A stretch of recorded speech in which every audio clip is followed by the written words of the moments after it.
100 regular season weeks ago, this league moved to Yahoo, leaving behind that horrid ESPN. Actually, it was NFL.com. And we are also now week 14, the final regular season week of the 2024 season. And yet there are still so many questions to be answered. So let's dig into it.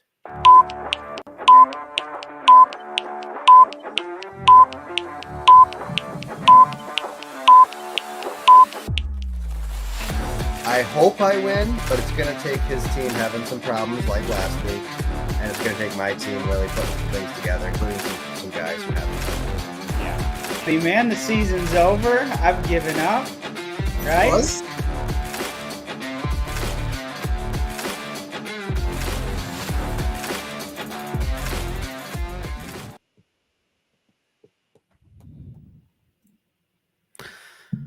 Welcome to the Chuck and Dave Pod. I'm Chuck. I'm Dave. This is the pod. This is the pod. We dusted it off. Yep. After a nice little break. Good Thanksgiving. It was an unintentional break, but a break nonetheless. It was a break nonetheless.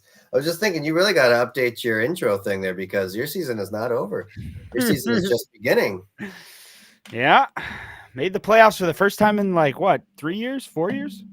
2020 was the last time you made the playoffs. Whew. And you went on to finish third. We'll talk about all those stats next week. We have 4 people locked in to the playoffs now. We had obviously you and the Blue Golds locked in last week, but this week the Lambs and the Fergals of all teams managed to do so as well. Some lucky. I mean, she's been scoring very, very well the last 2 weeks, but that early season luck is what really helped get her this win total. The last time she was in the playoffs was 2022 only, so it has not been near as long of a drought for the Fergals.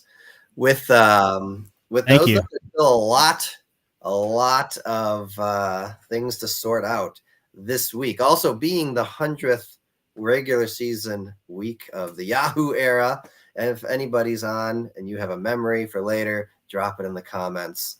We'll bring it up when we talk about the history of our league a little bit, please, later. And that is a very nice sign. Yeah, thank you. Perfect week to debut it.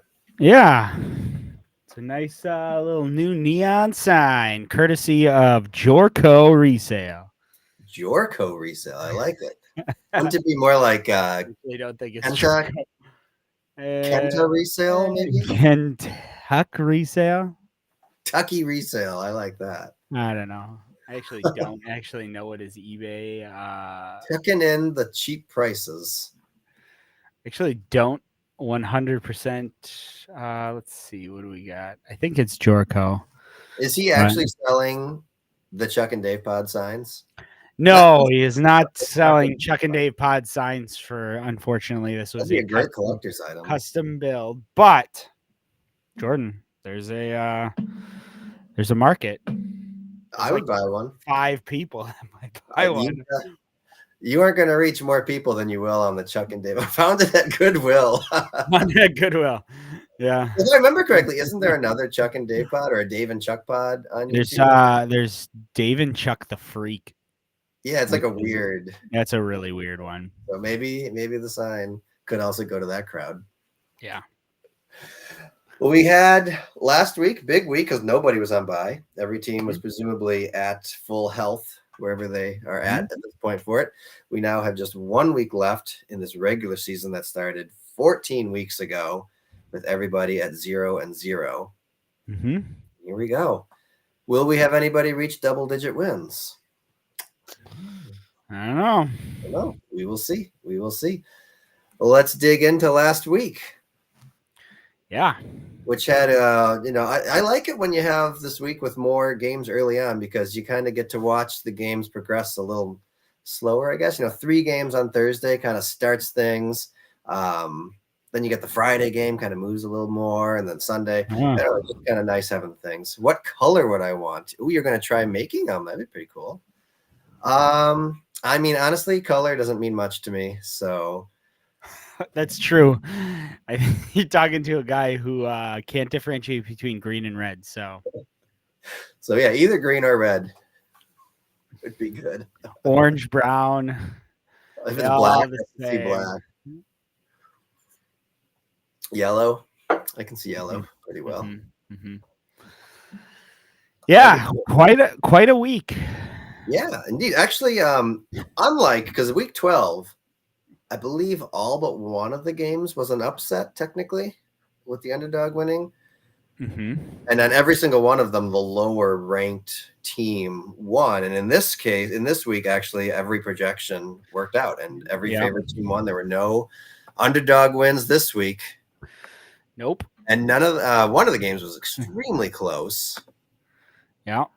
And the rest, 3 of them were completely done by Sunday night, right? Mm-hmm. There's only one thing going on Monday. Mm-hmm. So not a ton of nail biters, but the Sunday night game sure ended up being a nail biter. Yeah, that was a little bit more than it should have been, at least We want for to me. start with that one? Yeah, we can start with that one. That was it probably would have been, it had the biggest implications. If Josh could have beaten me, definitely could have changed some things. Well, if he had beaten you, you would be sitting as the 2 seed right now. Yep. And I'd be needing Alex to And lose. he would have locked himself into the playoffs. Yep. And it sure came down to it. I mean, a snowy game. Obviously, losing McCaffrey, had he not been injured, he probably would have been prominently used in this game. And I think you would have ended up with likely at least in the 120s. Yes. Would be my guess. And it would not have been a close game at all. But because of his injury and the timing of his injury, and you're lucky he managed to put up those 8 points. 8 points in that time.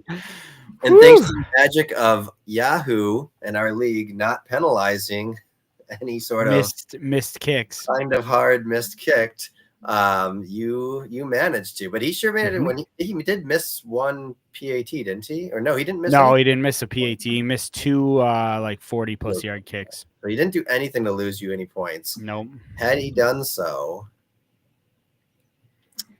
I don't know what the negative points is for a field goal. It's -2. Is it -2? Well, it's it's a -2 PAT, -0.5 if it's missed between 30 and 39 yards is -0.5. So that you then -1 for I think 20 to 30, and then anything under 20 is -2. So you would have needed it to be or Josh would have needed it to be a very close one to lose or an extra point. See, that doesn't make sense to me either because PATs are actually longer. They're 30-yard field goals, correct? I think they are now. I think that's just a so you can technically lose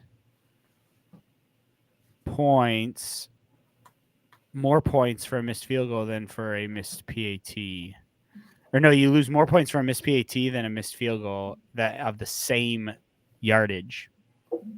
It's possible that they're thinking like a field goal has more pressure on you than a PAT. I mean, yeah, you don't get to pick the spot, and it's definitely like I think the special teams definitely works harder.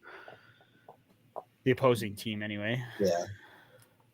I don't know. I mean, I think that might be something worth revisiting this year, seeing if we want to. In this league where we have glorified kickers to the points where they can be some of the top scoring players. Yeah. In our league, maybe we need to nerf them a little bit. But yeah, it was a game of inches, that's for sure. Absolutely. I mean, him getting Bowers, man, again, Bowers getting 23 points. I was very frustrated when I saw that. Again, is there anybody that is more... Is there any tight end that's more disruptive at this point? He's been the most consistently disruptive. When I had Kate Otten for a few weeks, he was up there doing things. But I don't think maybe Kittle. Kittle, I would say, is probably the next the other tight end that's routinely been able to be a huge difference maker in things. But Hurts getting a 17 that helped. Is low. St. Brown didn't have a great time. And then Sanders and his defense didn't do great. Although, No. interestingly, he decided to hold on to Houston's defense this week rather than dropping them. I'm assuming he's wanting to keep them for Miami in the playoffs. Yeah, maybe. I don't know. He chose to keep them there. And But- he took Brian Robinson out, which was questionable decision. That would have won the game. Yeah, I mean, really, he's really ridden Kenneth Walker pretty hard, so you expect him to start Kenneth Walker over. Yeah, I mean, Brian Robinson hadn't been on a tear exactly. No. But even, I mean, He keeps Harrison on the bench still, too. Yep. Well, Harrison's been up and down. See if that Brooks draft pick ever pays off at all for him. He obviously is either being minimally. Yeah, he only. I think they're basically like, our season doesn't matter. Let's just give him some experience, but not risk at all really hurting him again. Yeah. So that he can have a full off season of training and everything like that. Yeah. I think is what they're doing. So very, very close. This actually came in as the closest margin of victory for our year so far, with just 1.09. The next closest was 2.53. So that was a big one. It did not. We had 2 last year, if I remember correctly, that were under 1 point. Mm-hmm. No, we only had 1. We had 1 game that was separated by 0.67. Dang, but we had 2. The next 2 were still only 1 point apart. So we have not had near these super close games this year, but maybe in the playoffs. Yeah, I mean, well, we'll see. Well, speaking of looking at the playoffs here, the QPCs seem to be struggling. Let me see what I wrote. I can actually access my notes and stuff. The QPCs over the last 3 weeks are averaging 114 points. And that's not nothing to sneeze at. Terrible, but it's not first seed type stuff you normally would expect. This includes, so the 113 average includes Barkley averaging 35 of those points per week. So that means just the rest of your team is just not doing what they need to do. It has not been doing what they need to do. No. They rely on Barkley to do that. But you've got to buy. Not mathematically. Technically, if you lose and the Blue Golds win and they top you by 95 points, they would take your buy, but it's not going to happen. So yeah. So you will have a buy. So you get through this week. You can reset. You can practice 1 week with no downsides. I mean, you had 2 buys last week, so you're kind of a buy expert. Last year, you had 2 buys. Yeah. You're kind of a buy. It was very nice. I mean, after 2 weeks, I came off with that 145. Like my team was rested. Maybe you can go. Maybe you can keep your post-buy record. Doubled my average points for the year, basically. You're the only one last year who came out of a buy and won. Oh, really? Because Kara lost to you, and both me and Alex had buys and then lost in the first game. So you've got the best post-buy record of the entire league. Well, that's good. See if you can keep that going. The Phlegmoids, meanwhile, are actually at risk of falling out of the playoffs entirely. Though not strongly at risk, but they are only 50 points ahead of the Puffins. So if they lose next week and the Puffins happen to drop 50 on them, which would be hard to do, they could fall out. It's definitely not. Yeah, you'd have to win by 50-point margin. Yeah. So it's not probable, but it isn't like absolutely. I mean, he could put up a 65. Could if he puts up one of those points, one of those games, like week 1. Yeah. All right, let's go to the next one. Yeah. Let's do. Sorry, I got mixed up because I went to the league. And I'm now in the wrong week. Let's do the one that we'll go in descending order of like how close it was. So let's do the Milwaukee Musk Oxen versus the Fighting Fergals. This one almost game. Some of the most inconsistent teams in the league. Yeah. definitely. But they both put up big points here. The Musk Oxen managed to get back into 130 territory.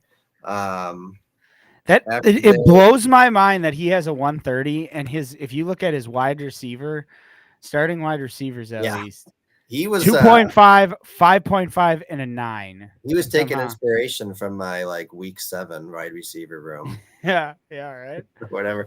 No, I mean, and they were both in the snow game, so it kind of makes sense. If either of them had just done anything, he could have won this game. If both of them had happened to score a touchdown, he would have probably have won this game.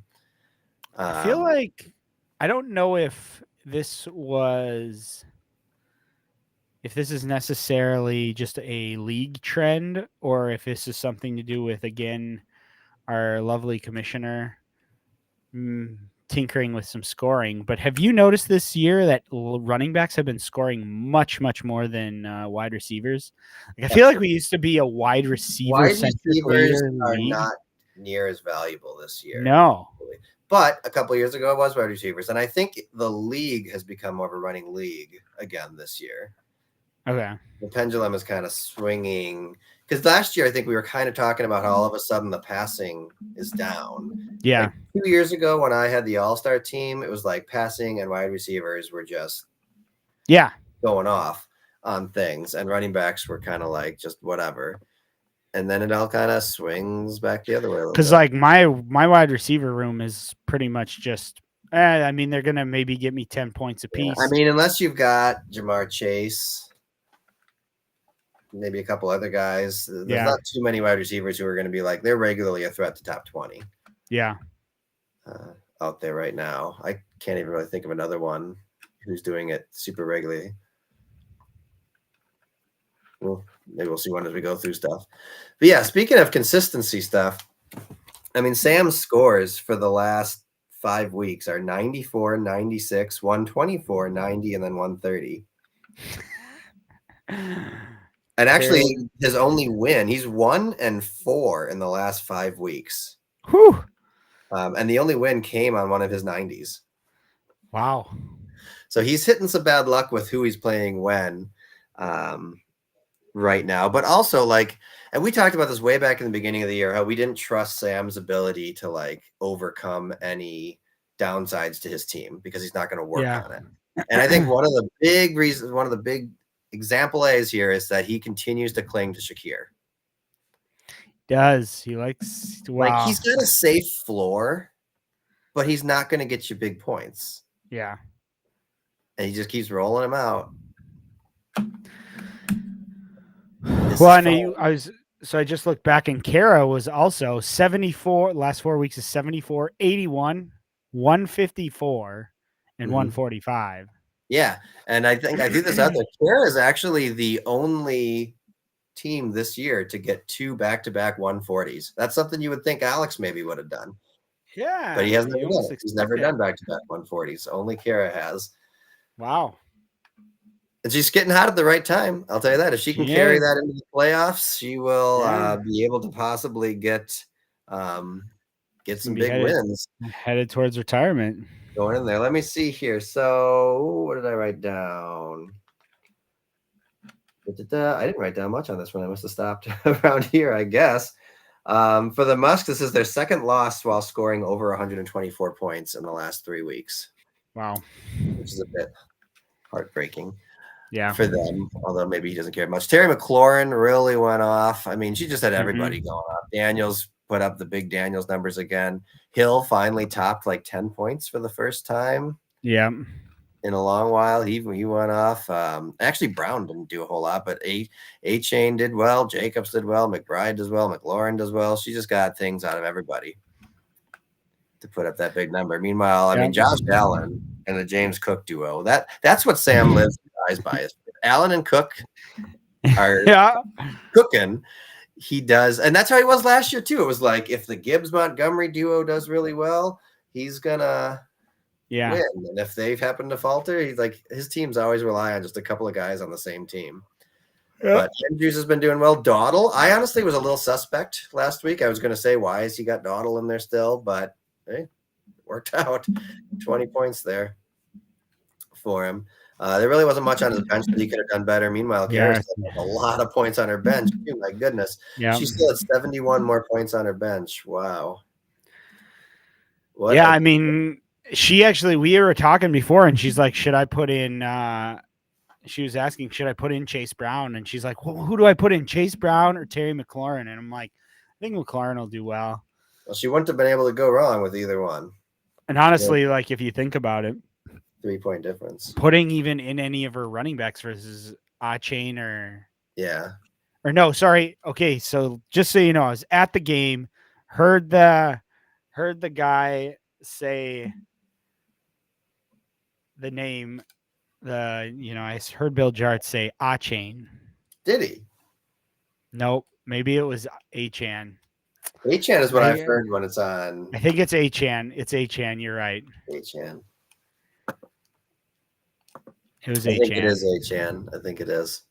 When did Aaron Jones start going by Aaron Jones Sr.? Did he just recently have a baby or something? Maybe, yeah. I don't remember him having the senior.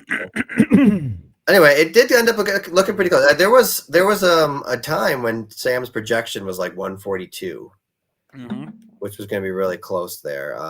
But then the Buffalo got too far ahead. Well, they got too far ahead and nothing was happening with the receivers. So, well, I think if the 49ers would have kept it a little bit closer, they would have had to keep Jarrett. But like so many fumbles and like the turnovers that they were making basically made Buffalo's offense very easy to score points. And so once it got to 35-10 and you still had like 8 minutes left, I mean, Allen was out. Yeah. I think Cook went out for Allen. He became, I think, the first player in forever to have a rushing, passing, and receiving touchdown in the same game. And the one he technically passed to himself.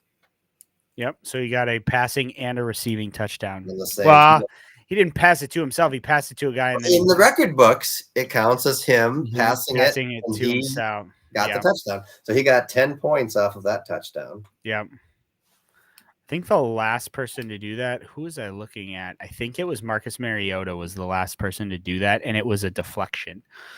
So he got a touchdown because he was throwing the ball he was at like the 2-yard line. He threw the ball and it got deflected back at him and he rushed it into the end zone. So, yeah. So it was quite a game. I love those snow games. It was great to have a snow game. Another snow game. We're getting spoiled with snow games lately. It's good. Yeah. Yeah. Good. All right. Well, let's go. These next two were they were pretty much over by the time it was done, but we'll go to the Puffins versus the Lightning. Just because technically that was like the next closest game. Well, it was game. The biggest blowout. There was a chance that Jordan, like infinitesimally small chance, but could have. I'll tell you what, back. Njoku sure did his best. Yeah. Put up a 23 there on the tight end spot for him. Yeah. So he did his best for it, but I was pretty stoked to see the scoring going up. And this is the second week in a row that your opponent has put up a huge Monday night score to not win, but at least make their score somewhat respectable and keep you from becoming an absolute destruction blowout. My opponents just don't want to fall too hard to me. Although this is the third biggest blowout I've had this year. I'm now second place for biggest blowouts, not the Lambs, who are scoring like 140 every week. Actually, the number one biggest blowout is Josh. He has 4. Yes, he has the most. Just goes to show that doesn't really mean too much about your dominance. Nobody has won it twice in a row either. Interesting on things. So actually, against Jordan, the Puffins this year averaged 149 points between the two games. So I wish I could play him every week and get that kind of luck. Meanwhile, interestingly, I was looking at 100-point streaks because like Jordan has not been winning a lot, but this was his 5th game in a row of 100+ points. I was like, I wonder where that stacks up compared to other people. Actually, it's remarkably high. He's tied for the 3rd longest 100-point streak in the league. Really? Yeah. The second place is the Puffins and first is the Lambs. The Lambs have a 10-game win streak of 100+ games right now, which is very hopefully going to come to an end this week. If we're lucky. With this, the Appalachian Watlatin are officially eliminated from the playoffs and officially will get last place and are on the clock for the 2025 picks, number 1. Wait, even if he would have won this, there was a chance he could have. If he had won it, would he have been on anyway? He would have been at 4 wins, and Sam would be at 6. So he would have been on, I guess. He was still out, but the fact that he could. But he's now officially stuck in 8th, no matter what. He can't get out. So he has the first overall pick. He might want to consider McCaffrey with that. He's been working out well for people. I think we're going to end up with McCaffrey getting the least amount of points ever for our first overall pick for things. I think for the Puffins, Irving, I've been very pleased with my pickup of Irving these past 2 weeks. 28 points out of him. I'll take that any day. Justin Herbert sure tried to do it. And honestly, going into this week, a lot of projections are still having him in like a top 10 quarterback. Wow. The thing is that he doesn't have a running back, and I don't think the Chargers can survive without a running back. Yeah, I think that this week was not just like I think he's going to continue doing not well, because even the guy they put in, Gus Edwards, only got like 4 points as like the top running back on a team. It's absolutely terrible. They just can't do much without Dobbins. So I think the pressure will be on him then, and I don't think he can rise above that. So I did decide to leave him. I was going to take Tua. I was like, nobody else. I was like, the only one who needs a quarterback is Kara, and she is not placing a waiver claim. So, nope, there goes the Blue Golds swooping in. Every time I think nobody needs it, the Blue Golds come in. I did take Bucky Irving from you. I mean, I didn't do it on purpose that time, but I did happen to go for him the same week you did. It has worked out well. I'm sorry that you had to suffer through just having Mixon and Henry. Yeah, that's so tough. Alex, it is the curse of being on top. You win, especially in the new waiver game. There's no point. You're getting scraps. Well, I mean, but you're getting scraps because your team already has the best players. Well, but like there's buys and things that we got to struggle with. I mean, you got to imagine Alex, I'm sure he's had this week circled on his schedule for a very long time, and just like the doom week, like, oh my gosh, what am I going to do without Lamar Jackson and whatever.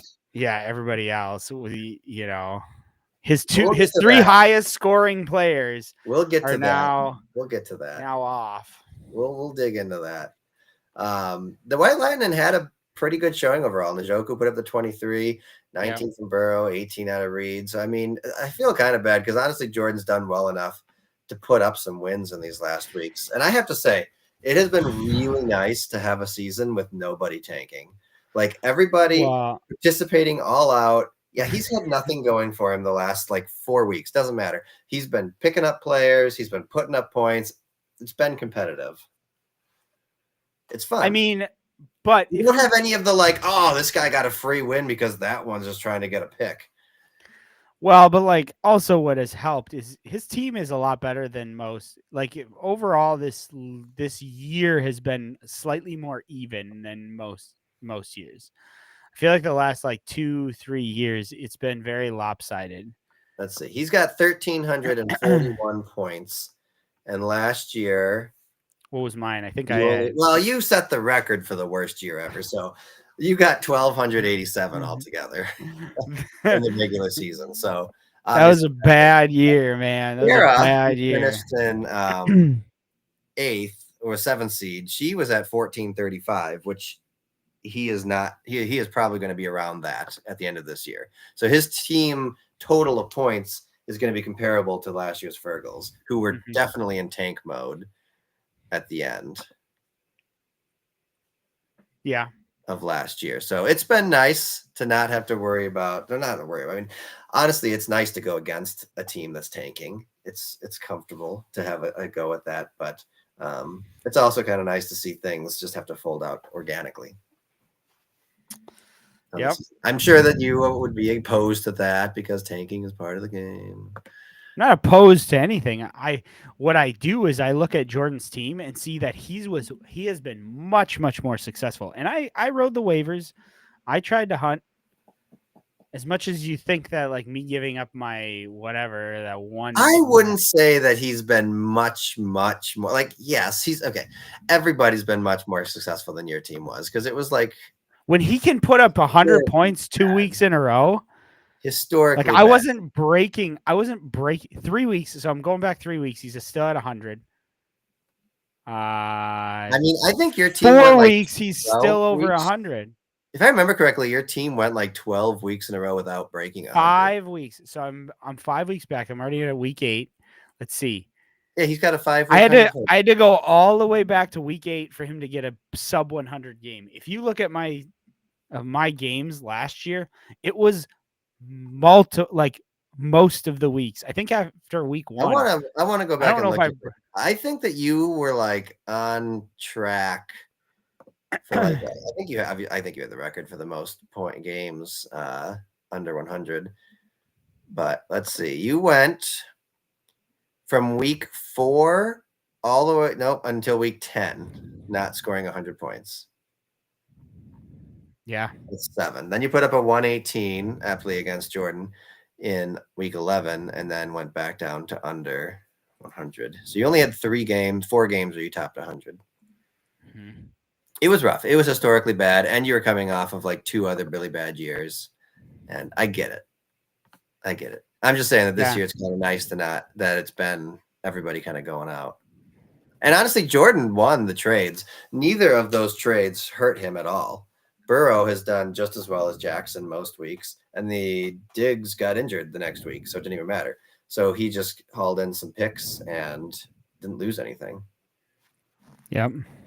So kudos to him. All right, the last game. The team that has changed its name 6 times this year versus the Blue Golds. Versus the Blue Golds. Hang on 1 sec. Let me get back to there. Let's see. The Lambs have 3 straight games over 120 and have 9 of their last 10 games have been over 120 points. They're averaging 130.7 points a week this year. Pretty good. Which is very, very good. There have only ever been 2 teams in our Yahoo era, all 100 weeks of them, that has topped that average. Obviously, the 2022 Polecats with their ridiculous 140-point average. And then the 2018 Ferrets, who are also a historically dominant team. They put up an average of, I didn't write it down, but I think it was like 135 points a week there. So, and what's really kind of ironic here is his worst player was Kittle. Yeah. 1.35. Should have been. I'm surprised that Kittle wasn't dropped on Monday night for a showing like that. I mean, I would have. There's really no point holding on to him. Yeah. I mean, get rid of him. He's clearly not going to bounce back from that. No. But yeah, Jackson continues doing Jackson. It doesn't like the guy's floor is like 30. It's ridiculous. Yeah, it's about 25. Yeah, Joe Mixon is just. I mean, we can talk about Saquon all you want, but like Joe Mixon, like has been most consistent. Like, well, he put up an 8 just 2 weeks ago, but yeah, he did put up an 8. I mean, Barkley's been better than Mixon, but Mixon has been very, very good. On his team is just stacked. Jackson, Henry, Mixon, Kittle, and Lamb, plus for some reason a ridiculous kicker who's averaging like 20 points a game. Yeah. Like, I don't know, it's been ridiculous for him. So he put up another one. Dallas defense really came through on that one. And the Blue Gold just had another one of their turd games that they like to do. Yep. Every once in a while. Yep.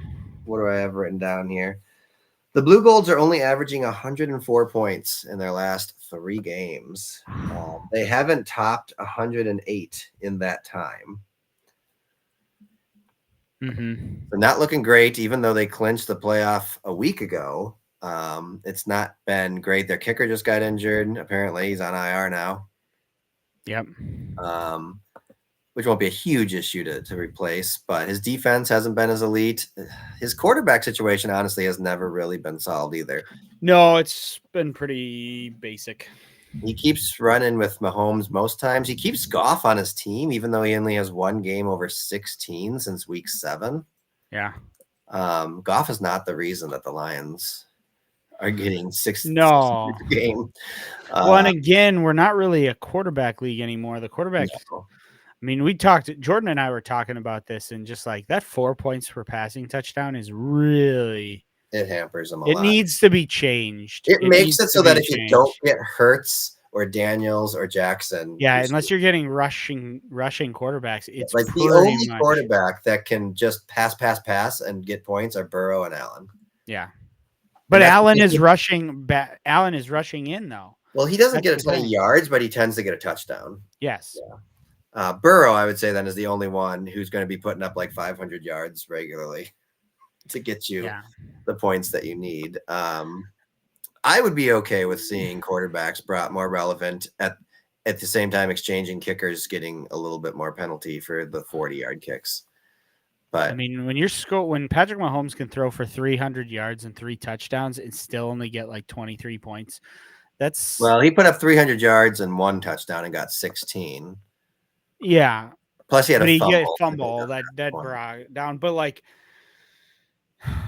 yeah, it takes an awful lot for a quarterback to do well, and especially right now, the league is kind of moving away from being so pass happy as much. So yeah, so it's tough. And fumbles are, and I mean, like, if he wants, just make your turn. Like fumbles, lost fumble. Or maybe it's not. No, he didn't lose the fumble, so it was only a half point. If you lose the fumble, you lose like 2 points. Okay. Or something. Fumbles can kill. I mean, back in the day, I remember when we were doing old Yahoo and old ESPN, dude, it was -1 point for a sack. Think about like. Oh, the quarterback lost points for a sack? Yeah. We were back then. It's interesting. As I was looking back a little again this year at like total points and stuff, it really goes off a cliff.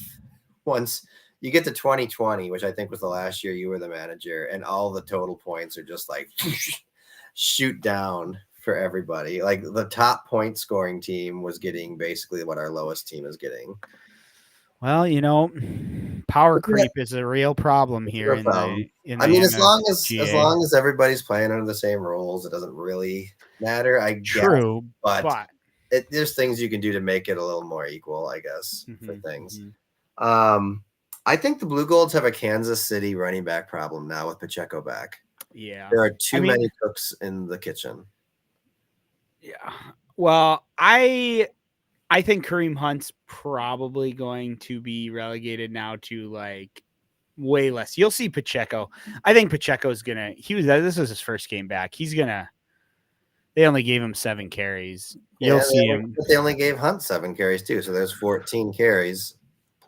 Well, and I think you're going to see Pacheco more in the like 10, 15 carries now. Maybe, but he's not going to be a bell cow. Good. They've still got whatever Perrine or whatever for passing downs, and they've got whatever happened to Edwards or whatever. He was coming back at some point too. I don't think they really trust him. I wouldn't. So that was a big game there. That does put Alex into bye territory for now with the 8-5 record. Obviously, his point total being so insanely high compared to anybody else puts him in a very advantageous position there. He is Todd would literally have to win. Okay, Todd would have to do whatever. He could win with the Lambs losing and be fine. But if they both have the same result, Todd has to top him by over 200 points. Yeah, it's over. But in order to do it. So that's not going to happen. So he's got that there. But we'll talk about the chances of that happening. So that was last week.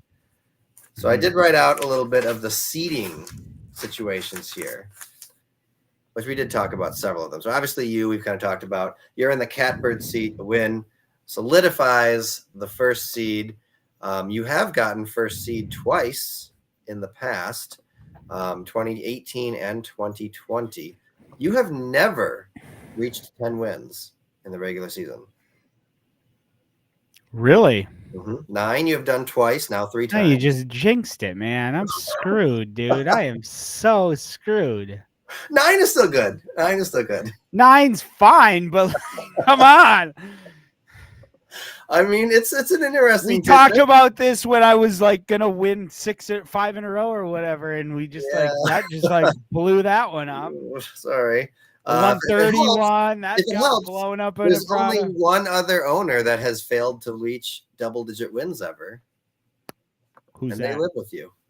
Kara, really? Yeah, you and Kara are the only two to have never reached 10 wins. She's obviously not going to this year. This is just regular season only. Yeah. Talking about there. Yeah. So that puts you in position there. Realistically, the only thing would be you losing and Alex winning to make you into the 2 seed, whatever. You're probably going to be the 1 seed, I think. Meanwhile, Alex could move up to the 1 seed, but he also could drop out of the bye altogether. If he loses and Todd wins, he will lose that, and then the Blue Golds would get the bye, which would be interesting. They'd basically be switching their positions from last year with things. I don't know. It just seems weird to me that the Fergals are the 4 seed right now, like how they've been for most of the year, how they locked it in. But they could potentially get up to the 3rd seed if they win and top the Blue Golds by 58 points with the Blue Golds losing. So it's not probably going to happen, but it could. But the thing is they could fall back to the 5th or 6th seed if they lose and the Flemoids and or the Muskoxen win. So that one has a lot of variability where she could be landing there. The Flemoids could get as high as the 4th seed. They could get as low as dropping out of the playoffs if things went very, very poorly for them. They also could obviously be in the 5th or the 6th seed. So there's a lot of flexibility. If we were a 4-team playoff game, it would be very, very enticing this year because you'd have 3 teams fighting for that last spot. Yeah. Right here. Meanwhile, the Muskoxen are pretty much in the same situation. They could get as high as 4th, but they could drop out of the playoffs entirely with a loss. So the Puffins, obviously, a win with a Muskoxen loss puts them in unless the Muskoxen also top me by 25 points. I have a 25-point buffer to try to get in, which is why I was so happy with how Denver's defense ended up on Monday night, because they were originally not doing great. I just kept checking, and I'm like, the Browns, like nobody's put up this many points on Denver all year, and the Browns are the freaking team who are out there just chucking balls like nothing. Yeah. And then they ended up with the 3 sacks, 3 interceptions. One of them, I think it was pick 6. One was a pick 6. So like all of a sudden they shot up to 22 points, and I was like, thank you. Maybe the Lord will deliver Jameson from pick 6, but I like him in this time. And then obviously the only player that cannot go anywhere is the White Latinans. Yep. Will stay in 8th. So there's quite a bit of moving that could go around. There's actually 2 situations that could lead to a game this week being the exact same rematch next week in the playoffs. Potentially, if I win and Todd wins and the Lambs lose, obviously, then I would play Alex again in the first game of the playoffs. Ooh. So let's root for that matchup. Although he would have all his players. So yeah. It would probably be a butt whooping, but I don't know. I've beat him already this year. Also, meanwhile, if Sam wins, it would be him versus the Blue Golds, probably. Okay. They would play each other again the next week, unless Kara happens to top 58 points on the Blue Golds or something there. But so there's 2, no matter what, probably one of these 2 games is going to be a rematch right away the next week, which I think is exciting. I like it when something like that happens. Yeah. With things. So meanwhile, it is our 100th week. Nobody has dropped any memories. No memories. Yeah, you guys are bums. Well, Alex wouldn't have many. I bet Alex's favorite memory would be that if Kara would have played well last year at the end, he would be the champion. That's probably one that he likes to revisit frequently. Mm-hmm. That's a good one. Although Alex has added a lot of competition to our league in the past. I would say the transition from Rich to Alex is a big moment in our league because we got somebody who quite possibly didn't actually exist, traded out for someone who is very active on Discord and the pod and very competitive in the waiver scene. Yep. With things. So I think that's been big. Well, first thing that really popped into my mind when I was like, what were some of the biggest moments would be the whole Barkley saga. The Barkley saga, yeah, the keeper. The only time Rich, the first of the many. I think that was really the first time that our league had like a very heated discussion. Over something. Yeah, and it was one of the only times that Rich had an opinion. Yep. Yeah, for those that don't know, and I know Alex is probably the only one that doesn't. Well, he knows about it because we brought it up, but the fact that he wanted to keep him, and Rich did not believe in the. I mean, we've relived this debate. Mm-hmm. Just in the Jefferson debate, I remember that was that last year. I took Jefferson, and now all of a sudden everybody's like, "No, he can't. He shouldn't be able to do that." And it's just like there should just be a special list of players you're not allowed to pick up if someone drops them. Yeah. Or Alex was trying to argue last year that it should be where, like, there should be some sort of ranking system where, like, you can't, like, certainly there should be tiers where, like, unpickable. Well, like you can keep them, but they have to be kept in the first, second, or third round or something. I remember he was kind of trying to push that. That was. I assume that's the reason that you have the entire 49ers backfield on your IR. Oh yeah, gonna try to keep every single one of them. I mean, you can't keep Christian, so really, there's no. Can't keep McCaffrey, but I can't. I'm not dropping McCaffrey, so somebody can just keep. Oh yeah, that's right. Kidding me? Yeah, that's true. I am not pulling a Sam. I almost did right there. Ooh. Ooh. Never mind. I could drop Jordan Mason, but I thought that there's a possibility. But if McCaffrey doesn't come back next year, and there's a possibility.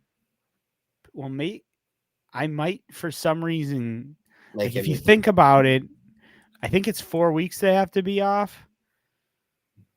So I might be because he got put on IR. I don't know if it was season ending. It would be. I don't think he'd be back in time for the playoffs. For our playoffs, he'd only be back week 18 then. Maybe the championship. No, because that would be the 4th week of IR. I mean, it's not like you need the room on your IR bench. No, for it. If I do, I'll drop him. What's a memory for you? Yeah, I was going to talk about the Saquon thing. That was definitely I was actually just looking through some of the history just to see.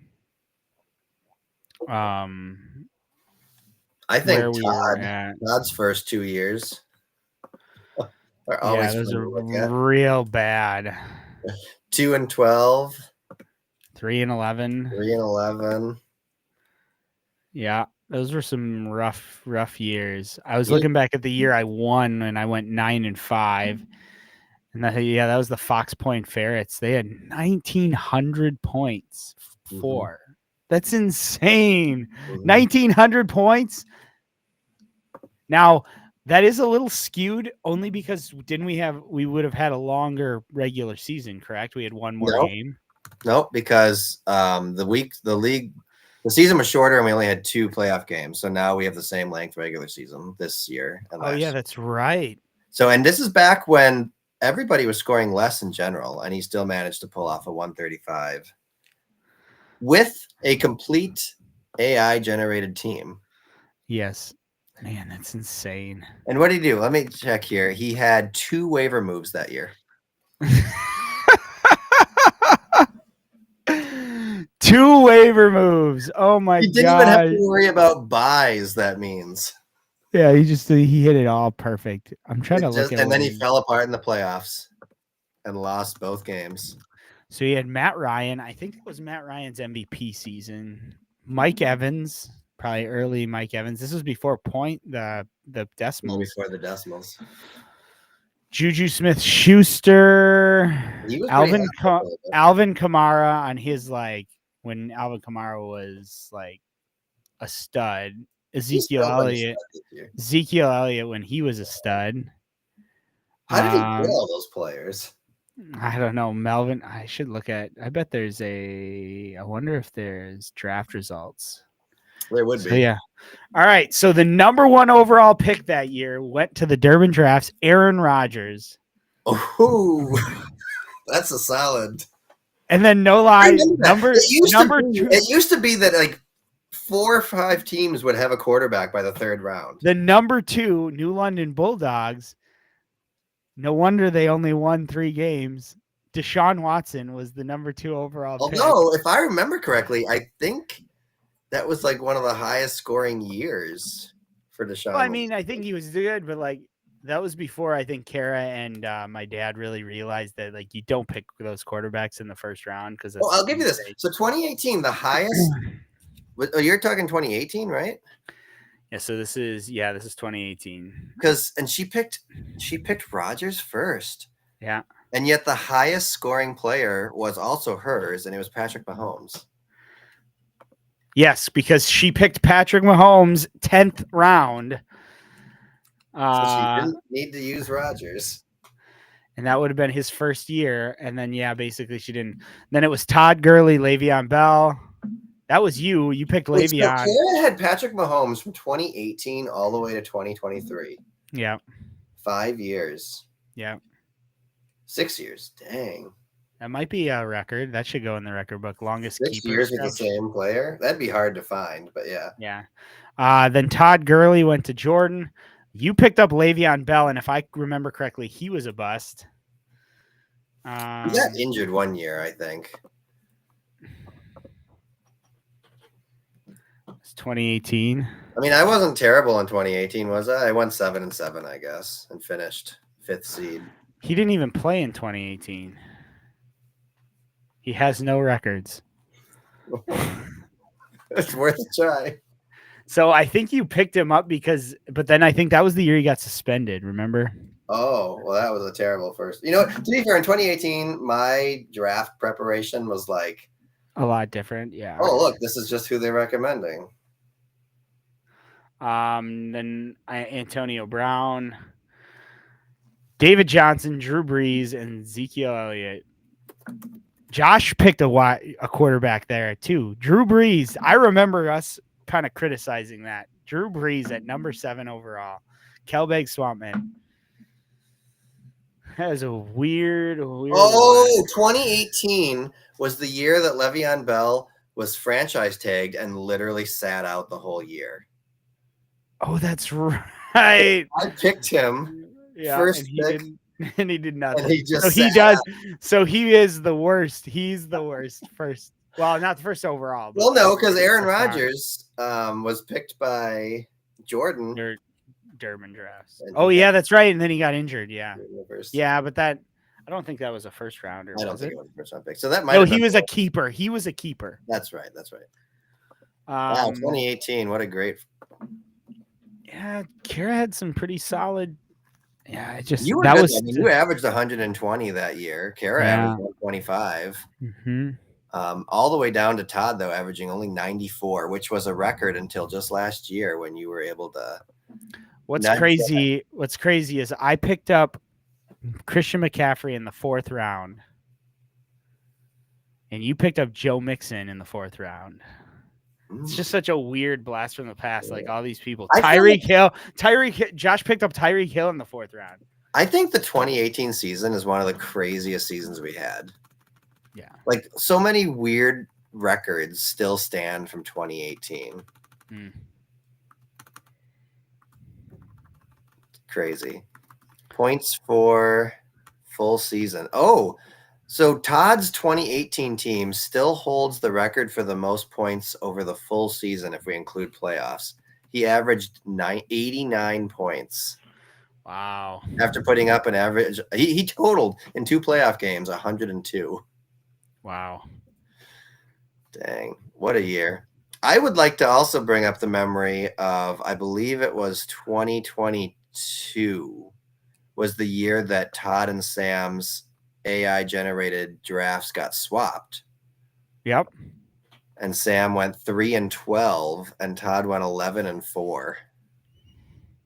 That was his breakout year. I think the Todd breakout year was quite a story. That was that was the breakout year. He was the second seed. And honestly, his year was really, really good. It just happened to be the same year as the 2022 Polecats. Yep. We just beat everybody. Yep. But his year was really solid there. Although Kara actually was the second highest average score that year as well. Yeah, it's crazy. He's had some really high scores over the years to not ever have. She's only even made the championship game once, I think. Yep. Championships, finals. Yep, once she's made the finals. Do you remember who's made the most finals? No, do you? I do. I don't remember. I'm just looking at it. It's Jordan. Jordan has made the most finals? He's made it 3 times to the finals. Nobody else has. This is in the Yahoo era, correct? That is the Yahoo era, yes. Hmm. Let me see if I do all time. I guess I can just talk about it. 2016, the finals was you, so that would have put you at 3 then, I think, also. Mm-hmm. Oh, and you did it in 2017, so you would be at 4 all time. So you would be all time lead. No, wait, you've only be at 3. He would be tied for him because you only have made the finals once in the Yahoo era. Okay. Soon to change, I'm sure. Hopefully that'll change. We'll see. Soon to change. I'm not. Good walk down memory lane there. Yeah, it was good. Hopefully this 100th game includes everybody's margin of victory being less than 1 point. Let's hope that's not the case. I don't need that. Go out on top here. All right, so week 14, the final week of the regular season. It's going to shore up the final playoff, put the seeding into play here. How people want things to seed here. If I'm, if I'm Todd and Kara, I'm looking at 3rd and 4th seed there, or even Josh and Sam. Who do I want to play? If I'm Todd or Kara, would I rather play Josh or would I rather play Sam? I don't know. Who am I rooting for? I think you'd rather play Sam. Josh is a little bit more consistent, although Josh, I mean, he's only won 6 games. So, I mean, like we can talk about, and he'll talk about how great his team is, which I think his team is decent. Like if you look at his points scored, he is 3rd in points scored. Which is crazy though, but he doesn't have a super high points against. So it's just like it's situational for Josh. Like he's just he basically goes to wherever his opponent is. Yep. He just meets I've had those years where you just meet your opponent where they are. He has a loss with 138 points scored. Mm-hmm. I mean, he put up that 68 too, which lowers that does not help with his overall score there. Yeah, his team is very odd this year because it puts up decent points. I mean, he hasn't scored less than 100 since week 4. Mm-hmm. Even the closest he's only been is 102. Most of the time he's beating 100. He's just losing the coin flips. It's kind of crazy to look at. He lost at 125, putting up 125. He lost, putting up 131. He lost, putting up 133. He lost. Dang. Like he's putting up some big numbers, but just loses those games. Cause I mean, he plays Alex and Alex puts up 155. He plays me and puts up 129. Yeah.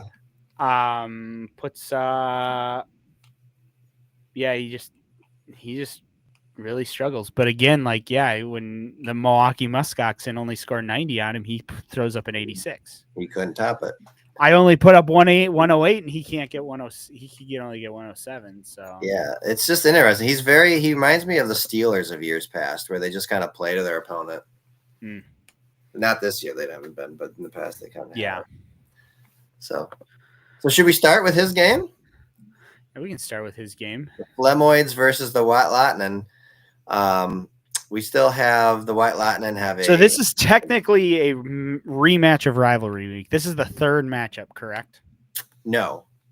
2 teams had their third matchup 2 weeks ago in week 12, and the remaining 4 teams are this week. So me and you are having our final rivalry matchup, but the others did theirs in week 12. Oh, okay. I didn't want it to line up where everybody had the rival again the same week, because then it's just rivalry. Yeah. Oh, that's interesting. That's a good point. Actually, sorry. I knew when Alex's buys were going to be, so I set the schedule. Alex, it's conspiracy against you. Conspiracy. It was in the script. Hey, all right, so we got the 6 and 7 Flemoids. The ends justify the means, you know. Yes. We got the 3 and 10 AWOLs. In week 7, the Flemoids eked out a win, 113-87. On bye, the Flemoids are hit a little bit. They have Taylor out, Robinson, and the Houston defense. For AWOLs, it is just Stevenson. This feels closer than an 18-point deficit, and I'm assuming that he throws Waddle in as a flex, that he would move White up to RB and put Waddle in. Maybe I don't know. Else, but if he does that, then it's an 18-point underdog, which is huge. And it doesn't feel that way when I look at it. I mean, Joe Burrow has been on fire. Yep. Like, probably literally someone needs to help him. Yes. With what he's been doing out there. Hurts, though, against Carolina is probably going to do really well, too. Yep. So then I would give the edge probably to St. Brown over Reed. I mean, like Higgins and Smith and Jigba is probably a tie. Walker and White is probably a tie. Chubb versus Tracy. That one's hard. I think that's probably close, too. And Powers is probably an advantage, although Njoku just put up a monster game. Yep. If I did Neighbors with Waddle in there, that's the way. I mean, Neighbors has who knows who throwing to him, so that's probably a tie. Kickers are probably a tie. Defense, I don't know if I'd keep Green Bay in. Yeah. I hope that works out for him. I just don't know if I would tempt that. 3 points. Yeah, I think he could do. I'm sure there's somebody on there that would be a little bit more. Although I don't see Detroit. I really don't see Detroit on a short week putting up like 50 points on Green Bay. It's not really a short week there. It's just a full week. Well, I know, but like they're fairly. I think the problem with the Lions right now is that their defense is pretty injured. Yeah. So the thing is if they can't get off the field and they can't get turnovers, that's what's given these guys. Giving them the chances to score these 50 burgers and stuff like that is the fact that they're like getting them off the field. And basically the Lions are on offense the entire time and they're having so many possessions. Goff does have a 5 interception game. This year. Really? And they won. Oh yeah, that's right. They did win. So maybe the Packers can do that. They are really high in takeaways. We'll see. When I look at these teams, I just don't see an 18-point underdog with it. No. I think it should be closer than that. Josh? I don't think I don't know if Josh. I could see Josh losing this game. Yeah. It has that feeling. It does. Which would actually make him finish 6-8 for the second year in a row. Although last year's team was decidedly much worse than his team this year. Yeah. With things. So I actually went with my gut on this one, and I picked the White Lightning. Woo! I also need to gain on you. I'm like 4 games behind you. Is that the logical choice here? I mean, I'm gonna pick. I was gonna. This is the only one. This is the only game that I didn't already pick because I kind of. So just so everybody knows, and so Josh knows, when I pick against him, the last 2 weeks have been pretty. I've been pretty late to the picks.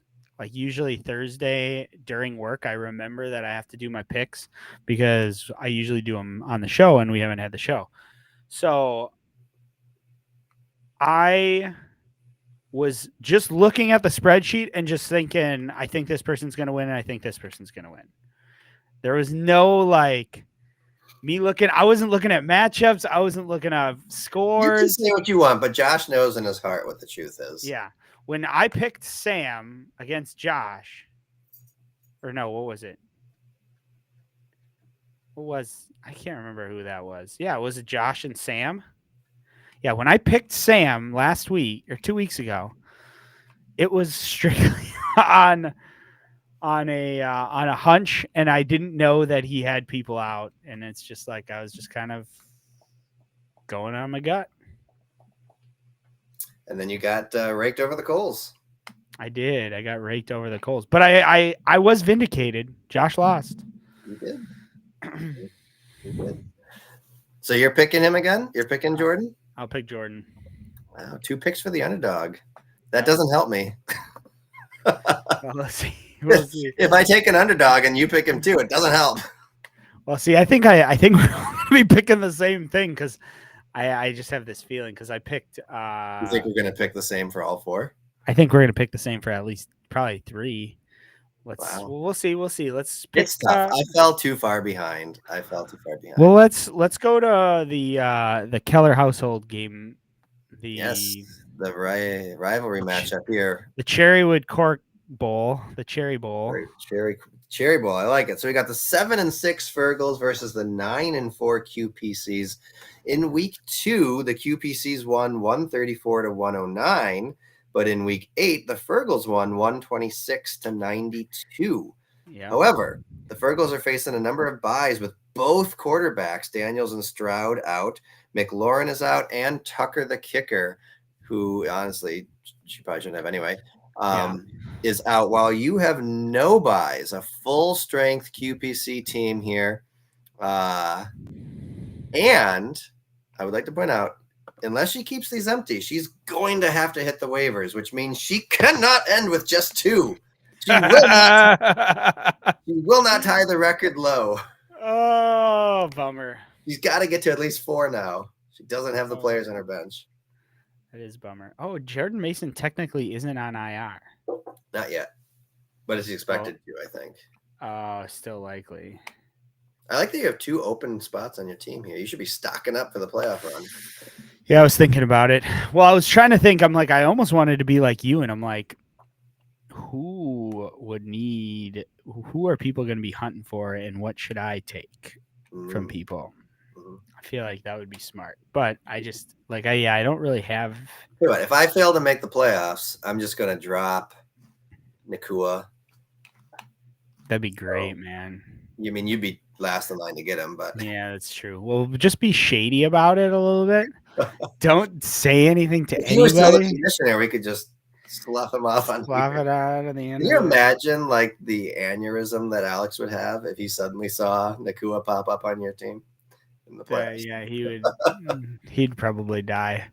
He would just die. You know, we have 3 people watching and no comments section. Nobody is commenting. They're just leaving it on idle. I mean, either these are this random. This is a great one too. Like we just talked about the history of the league. We got like the final game, all this seeding stuff. We all know Jordan got about 10 minutes in and fell asleep. So he's out. Mm-hmm. It's probably still playing and he's watching, but he's asleep. He's asleep.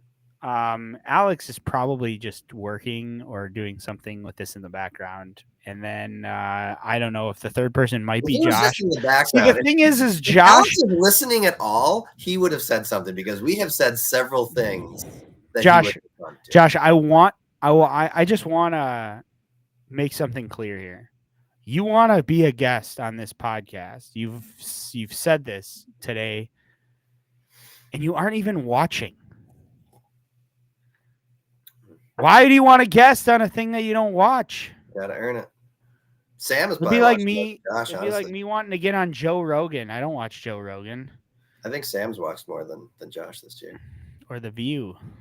The View. I don't watch The View. All right. I really want to get on The View. All right. So it's going to be hard. It's hard to really project because I don't know who she's going to pick for things here. I assume the kicker will give her a projection of 8 or whatever. For her flex, I assume she's going to put in Brown would be probably against Dallas would be a good choice. And that'll give her 15 points, which would move her up to like 90. I assume the kicker will give her 8 at least as a projection, which would make 98. And whatever quarterback would give her at least 15, which actually would put her at like a 112-point projection. Is this the last week for buys? This is. There are no buys in the playoffs. I think she's going to end up with a close projection, but I don't know who she's going to pick for a quarterback that you can trust necessarily. Yeah, it's tough on some things here. So even though it's close, then I have to consider the QPCs have been struggling these past 3 weeks. They've not been able to even get above like 118, I think, in the last 3 weeks. It's tough. But my pick will be the QPCs to get their 10 wins and the first seed. I also picked myself. I have done some. I'm not going to say what I did, but there was some stuff that happened, and I don't think Kara's going to be working the waiver wire at all this week. Just went out. I don't know. I don't know. I just might. She might just leave those empty. No, I'm kidding. She was. Might be hard to use those thumbs now. You're on my phone and TV. Wow. Well, I guess we just haven't said anything interesting enough for him. Yeah, that's true. No, as everyone knows, my wife doesn't really check her team until Thursday, so she will most likely check her team tomorrow afternoon, right before the game. I look forward to what she picks up. I also look forward to who she'll drop. Yeah, it's tough. Make those pickups. Like maybe she'll drop Ferguson. He's been injured for quite a while. But I don't see her dropping Stroud or Daniels. So she's going to be carrying 3 quarterbacks, I think.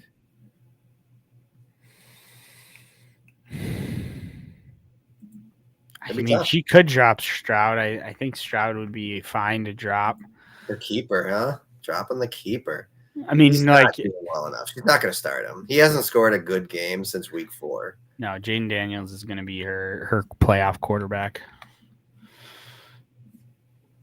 Disappointing when your kicker doesn't pan out like that. All right.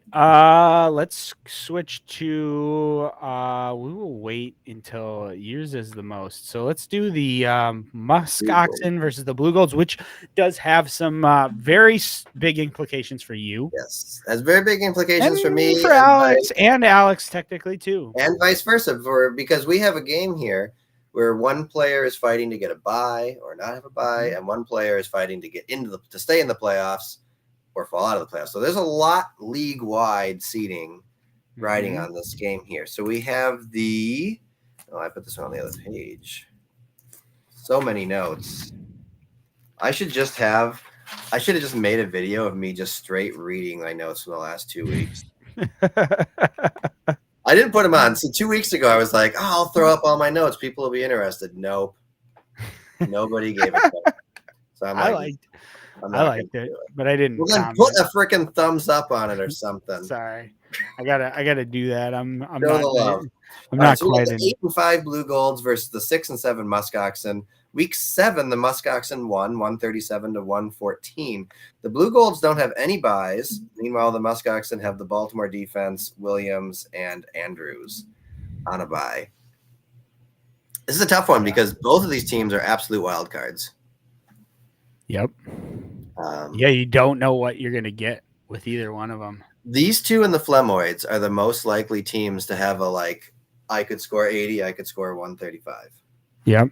And it makes it really hard with these guys to project. I could see this game being 145-140 or 95-93. I look at the quarterbacks. I think the Musk Oxen have the edge in quarterbacks and running backs, probably kicker. But then I think that Todd has the edge in wide receivers and tight end and probably defense. Yeah. So I think it should be close, I guess. So when it comes down to this, I'm just going to pick what I really want and need to have happen. So I'm going to pick the Blue Golds. Which is what I thought. Because if the Musk Oxen win, it doesn't matter. Well, we're all one up. We're all tied up right now, you and I. Picking the Blue Golds, huh? Now, what is your reasoning? Sam has struggled in recent weeks, and we just put up a 130. Yeah, I know. I don't know how well Jahmyr Gibbs is going to do against the Packers. He did not play well against the Packers the last time they played. Definitely David Montgomery played a lot better than Jahmyr Gibbs. Although he did put up 14 points, but That was Gibbs kind of is more reliant on like breaking through and getting lots of yards. Mm-hmm. While Montgomery is more reliant on being the goal line guy. Excuse me. I don't think Debo's going to be doing anything. I really have no idea why he even has him in anymore. His wide receiver room is a huge liability. Shakir, again, don't even know why he's on his team anymore. I'm shocked Shakir got a projection of 11. He is going to have to put another tight end in. He's going to have to do something on the waivers. Which is going to be rough. Dowdle, I don't think he's going to do the same thing against Cincinnati as he did.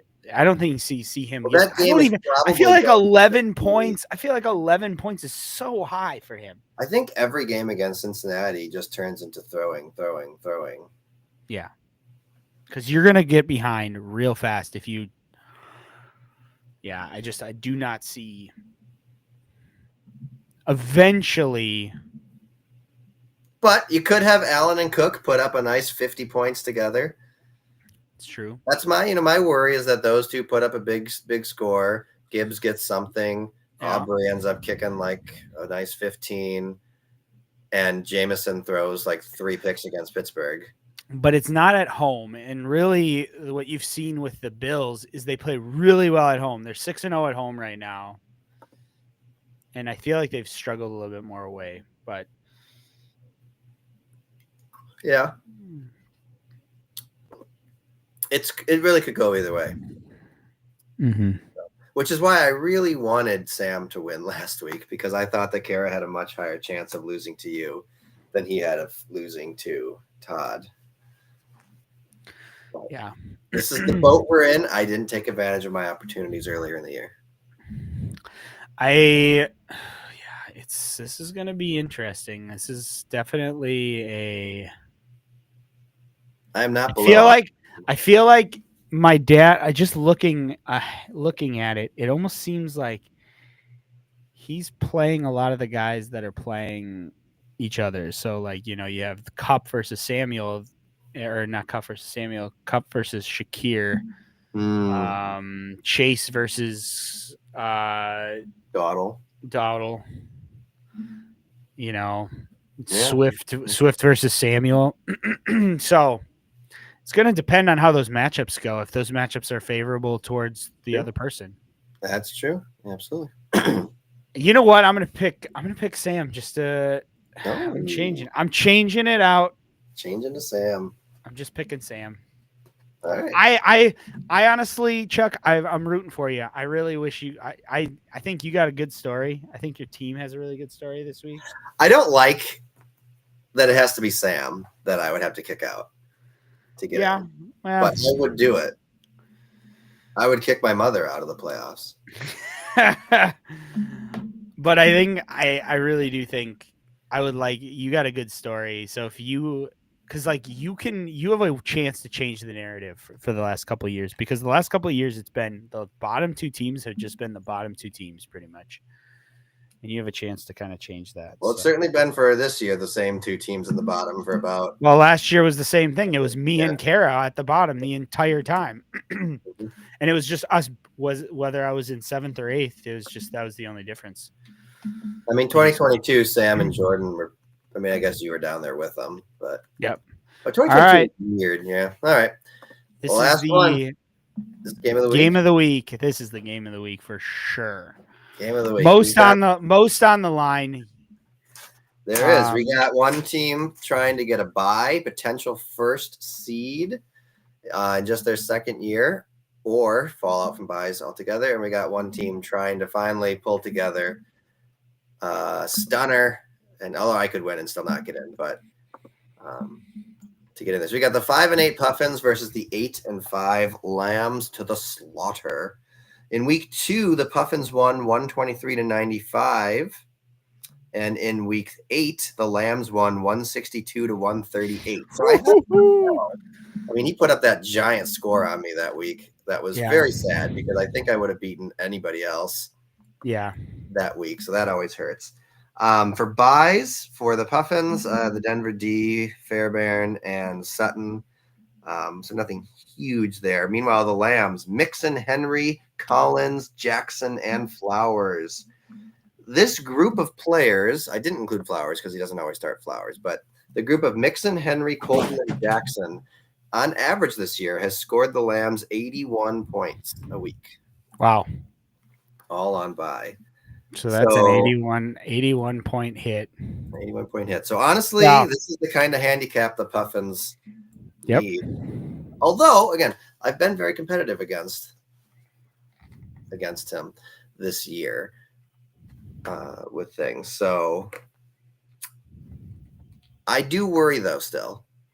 I worry that Mayfield against the Raiders could suddenly have a get-right 27-point game. I worry that Cincinnati versus Dallas is going to be a track meet, and Lamb is going to eat reception. So the only thing that he's struggling with is Lamb is dealing with an AC joint, so shoulder issue, and he got knocked out of the last game because of he re-aggravated that injury. So how much time is Lamb going to even have? How much time are they going to allow him to have? And if they they do get to a point where they're winning without him, do they play him? I mean, it's not like they're trying to save him for a playoff run. I mean, there's still are they even in the mix anymore? I mean, no, that's what I'm saying. They don't need to save him. Yeah. I'm saying. It's true. Yeah, so I guess you make a good point there, Alex, because you do have the classic Sam combo here. Your team may just well bank on Mayfield and Evans if they together get a lot of points. Evans certainly will. So this is where I was. So now Evans is looking pretty banged up right now too. Yeah. So Alex, we were talking about this, and I know I was kind of half joking when I said your team was I think you said your team was underappreciated by Yahoo. I think it might be a slightly overappreciated, and you can argue all you want, but please tell me how Darnell Mooney has an 8-point projection when he hasn't scored nearly close to that in 3 weeks. He's basically unutilized now in Atlanta, and he's playing Minnesota, and they're at Minnesota. Do you really think that Kirk Cousins, who has turned into just awful, is going to be able to throw in Minnesota? I just don't see that. George Kittle has been severely he is hot and cold. You don't know what you're getting with him. You might get 20-point game, and you might get now the fact that basically their season is over. He may not catch another ball this year. ETN. Who might you not play? I'm assuming he's either talking about Mooney or Kittle. But ETN, good luck, brother. Cousins is due for a game. No one's due for anything. That's what the stats man says. But ETN, I have no idea how they give him 9 points. The last time he scored 9 points was week 5. Oh, he's got Tampa Bay's defense too. 3 Tampa Bay. You going for Tampa Bay?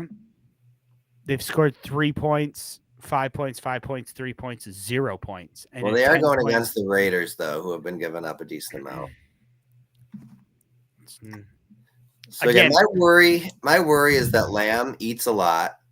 Pollard puts together one of his rare, at this point, 20-point games. Boswell puts up another freaking 30 because it's a division game and they can't score a touchdown. Mm-hmm. I worry about that, and Kittle perhaps going off, although I think playing Chicago's defense is going to be tough for the 49ers the way they are right now. Mm-hmm. So I need to score some points. Hawkinson has not been amazing. But he's kind of been every other, and he's due for that good one this week, if you look at that. That is true. He is. So I like that. Kyron Williams finally had a good game last week, and he has another soft defense to play again this week. So I'm hoping that he continues that going. I'm trying to ride the train of playing the Giants for defense. I had more early in the year. I drafted him, and then I dropped him because he sucked. But now over the last couple of weeks, he's become, I mean, honestly, the Bears offense has been very good the last several weeks, and they're losing for other reasons. Yeah. And so Williams and Moore, I mean, Williams might be somebody for Kara to really consider. Yeah. As quarterback there. I don't know. I mean, I don't know. He's been pretty hot lately. So I'm hoping that Moore, at least his floor has raised and can give me at least 10 points. I don't know. I feel overall like more confident than a lot of games I've been in this year, but at the same time, no matter what, Alex seems to have one player put up an ungodly amount of points and just pad himself back up to 130. Yeah. No matter what. I mean, how many games has he not at 130? 1, 2, 3, 4, 5. Wait, I'm not looking at it. It's looking at me. 1, 2, 3, 4, 5, 6, 7. Only 7 of the 13 games has he not reached 130, and one of those he got to 127. Actually, 2 of those he got to 127. So basically 9 of the 13 games he's hit 130. Mm-hmm. But he's never been this severely limited. Yes. Losing Mixon, like he's losing most of the guys who get him those points. So I mean, Jackson was a guaranteed 25 points a game. Yep. And he's not going to have that. So I'm really hoping that I hit him at the right time. I am picking the Puffins to get the win, to keep Alex out of the bye, because Todd's going to get the win, take over the second seed. And I'll be seeing you in next week, Alex. Yeah. See, he didn't comment at all about the fact that we would play each other again. Like, what's this guy doing? Yeah, he's again weak comment section today. Weak comment section. Weak peanut gallery. Yeah. Who's your pick? I assume it's it's you. I'm picking you. I really don't. I told you what I just the team he has. I just don't see Baker doing well. Like he likes Baker Mayfield. He's gonna have to have some luck. I do not like Baker. I know he's playing. I know he's got a good matchup, but he had a really good matchup last week, and he scored 9 points. Now, granted, divisional. Get divisional. Let's see. Any of these Thursday night? No Thursday nights. There's a Monday night, though. He has Lamb on Monday night. Yep. So that could come down to that. Could come down to... I have one Sunday night. I have the kicker. Could you imagine if he keeps Lamb in, then Lamb gets ruled out or like is told that he's going to be on a snap count? Oh, that's tough because Lamb's a Monday night game and he's got to find somebody on Cincinnati or Dallas. That would be catching risky. Footballs. I mean, we'll know more in the next couple of days with his practice usage, but that could be risky. Mm-hmm. Well, and then who do you drop? Yeah, you've got Joe Mixon, Derrick Henry, Nico Collins, Lamar Jackson, Zay Flowers. Which one do you drop? I guess you drop Chicago's defense finally. Yeah, you have to drop the defense. We shall see. Much to unfold this week. Next week will be the big breakdown of our playoff run. We'll make our picks for the champion. Yep. I don't remember our preseason champion picks. I probably wrote it down. I'll have to review. We'll have to review the pod. See. I don't think I picked myself. No, I probably would have picked myself. Season storylines. Yeah, I'll have to go back and look. I'm not. I don't think I have notes for our first game stuff here. I just have week 1 written down. I did write down. I said our season storylines would be Dave and Kara's draft haul. How much of an advantage does he get? Jordan's lack of a draft haul. And Alex in year 2, does he match his first year highs? And he certainly did that. Yeah.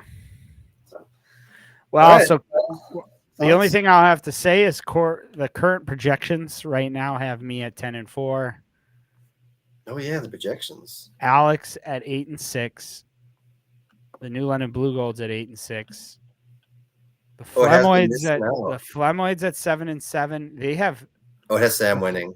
the Fighting Fergles dropping all the way down to the 6th seed. Mm. Yeah, it has everybody being 7-7, so I don't get in. But I'll tell you what, I will take. I mean, I won't be happy about it, but 6-8 would match my current lowest ever record, which I'm happy with. If I can do that, it's the best lowest record in the league out of anybody who's played more than 2 seasons. Your power rankings, however, have you number 5 in the power rankings. Has the Blue Golds yeah. I wanted to down mention this. 7. I did want to mention this. This week, the Puffins moved up to, I believe, the 4th highest point total in the league. Ooh, who is the highest? Well, I mean, Alex. Oh, you mean just for this year? There's points for the year. Yeah, Alex Okay. is first, then you, then Josh, and then me. Yep. So, I mean, we've done well enough. We've had some bad luck. Is what it is. Hopefully, we can get to the 6-8 here. I think we'll get to the 6-8. Even if I don't get in, if I can keep Alex out from a bye, I would love to see his reaction. Okay, hang on. Just quick before we, I am going to do.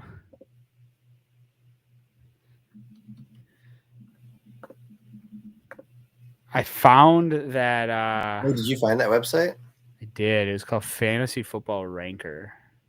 Remember the draft day projection when Yahoo said that Alex would go 3-11? All right, I'm going to share my screen here real quick, and we're going to go through this real quick. Okay. All right. So I don't know what I'm looking at here, just so you're aware. But it kind of breaks down how many points they've had with different Positions. I think was this the well, you can see my quarterback one being pretty small. Oh, here's the. Oh, here we go. So first in quarterbacks is Sam. Yep. First in running backs is me. First in wide receivers is the Blue Golds. I got Chase. I have tight ends. That seems odd. You'd really? almost expect. He's beating Kittle, huh? Well, I'm assuming he's beating Kittle. My only thing is he beating Bowers. I'm in 8th or 6th, is it? Oh, 6th. I'm tied with Josh or Jordan for tight end. He's got the poop emoji already. Nice. You also have the first, or no, you have. I don't have first in anything. I have you're 8th. Overall 6th, yeah. The best I have is 3rd for running back, and I don't know how I have 3rd for wide receiver with the stretch I had. I don't know. These are the power. Oh, these are just power rankings. So that's remaining projections. Sorry, that's bad. That was bad. All right, remaining projection. Oh, let's not do this one. Let's see.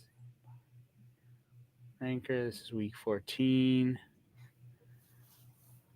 Best available. So there's best. Here's best. What's that? I mean, I might. So this breaks it down by team. So remaining points. Let's just see. Yeah, this is a lot different. They changed a lot of what the. It doesn't show you the whole I like how you could choose if this person had played that person's schedule. Yeah, I'm a little disappointed.